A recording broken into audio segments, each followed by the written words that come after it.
उपमुख्यमंत्री अजित पवार यांनी पीएचडी करून विद्यार्थी काय दिवे लावणार आहेत असं वादग्रस्त वक्तव्य केलं होतं।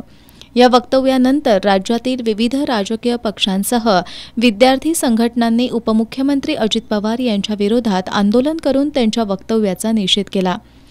इचलकरंजीतही मनसेच्या वतीनं गांधी पुतळा चौकात उपमुख्यमंत्री पवार यांच्या निषेधार्थ जोरदार घोषणाबाजी करत निदर्शनं करण्यात आली। अजित पवार यांनी विद्यार्थ्यांची माफी मागावी अशी मागणीही यावेळी करण्यात आली। आंदोलनात शहराध्यक्ष रवी गोंदकर, प्रतापराव पाटील, मनोहर जोशी, रोहित कोटकर, सचिन दरिबे, महेश शेंडे, दीपक पवार, ऋषिकेश पाटील, विशाल पाच्छापुरे यांच्यासह मनसेचे पदाधिकारी सहभागी झाले होते। दरम्यान इचलकरंजी शहर काँग्रेस कमिटीच्या वतीनंही उपमुख्यमंत्री अजित पवार यांच्या वक्तव्याचा निषेध करण्यात आलाय। यावेळी काँग्रेस कार्यकर्त्यांकडील उपमुख्यमंत्री अजित पवार यांच्यावर मार्मिक टीका करणारे फलक लक्षवेधी ठरले।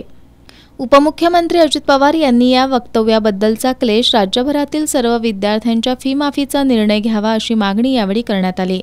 या निषेध आंदोलनात इचलकरंजी शहर युवकचे अध्यक्ष प्रमोद खुडे, गोविंदा आढाव, डॉक्टर विलास खिलारे, NSUIचे शहर अध्यक्ष रेहान नदाफ, आदित्य खोत, बिस्मिल्लाह गैबान, ज्योती भिसे, मधु मेहतर, सचिन साठे यांच्यासह कार्यकर्ते सहभागी झाले होते।